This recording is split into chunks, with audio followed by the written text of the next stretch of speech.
The Time Papa Got Lost, Part B. The stream is all fished out, Papa said as we finished eating. That settles it. We will leave in the morning and find a place to fish and hunt where no man has ever been. The next morning, we followed the logging road up the canyon for about 4 miles, where the road branched off to the left up Beaver Canyon, and there was another canyon to the right. I thought Papa had suddenly gone crazy when he turned the team to the right and started up a dry creek bed. Swin rode Dusty over to the side of the buckboard. "Where are you going?" he asked. "There isn't even a road or a trail." "Exactly," Papa said smugly. "Where there is no road or trail, there are no people." Even Tom, with his great brain, was impressed by Papa's daring when he leaned back and looked up at the towering sides of the canyon. "Are you going to try and cross the mountain?" he asked.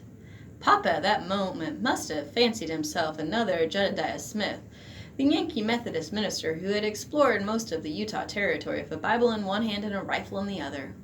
"We will find ourselves a virgin stream and valley on the other side," Papa said confidently. Tom jumped down from the buckboard. "I think I'll walk," he said. "Makes it easier on the team." Papa started up the dry creek bed with Swin in the lead, acting as a scout. I turned around to make sure Tom was following us. I was surprised to see him carving something on a tree where we turned off the road. I was even more surprised as I watched him gather up some rocks and lay them on the bank of the dry creek bed. We continued up the canyon with Tom lagging behind. The only time Tom caught up to us was when Papa stopped so we could roll boulders and logs out of the way of the buckboard. The big logs and boulders that were too heavy, Swin roped with his lariat and with Dusty's help pulled them out of the way. My curiosity got the better of me as I turned around several times and saw Tom using his jackknife on a tree or making piles of rocks. I jumped out of the buckboard and joined him. "What are you doing?" I asked. "Just carving my initials on a few trees," Tom said. "Why?" I asked. "Nobody will ever see them." "I wouldn't say that," Tom said. "Someday they might build a road up this canyon, and I can prove we were the first ones who ever went up it. Maybe it'll make us famous as pioneers." "That is a peach of an idea," I had to admit. "But what are you doing with those rocks?" "Looking for gold," he said. "That is silly," I said. "All these canyons have been covered by prospectors." Tom looked a little ashamed of himself.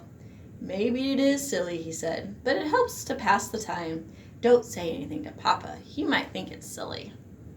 "All right," I said, "but I'm not going to walk all the way to the top of this mountain." We continued up the canyon with Tom, Swin, and me rolling boulders and logs out of the way for the rest of the day.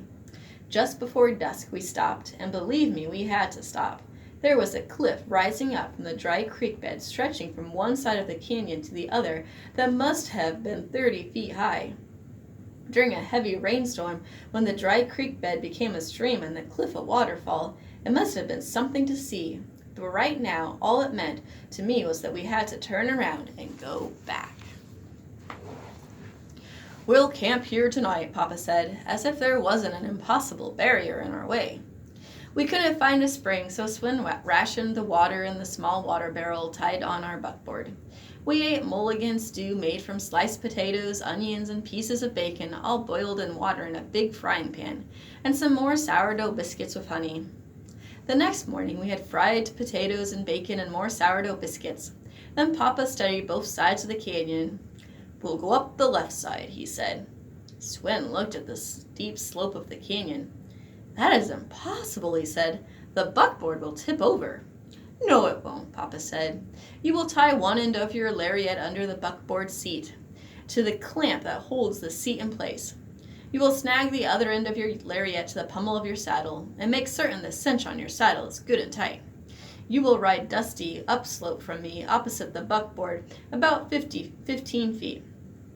The Mustang will prevent the buckboard from tipping over."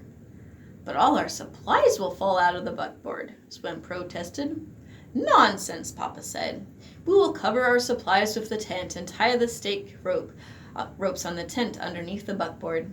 Papa took a deep breath. "I am enjoying teaching you boys how to rough it. It is a trick used by early pioneers to bypass such obstacles as this cliff when they had no roads. When everything was ready, we had to go back about half a mile so the pull wouldn't be too steep for the team.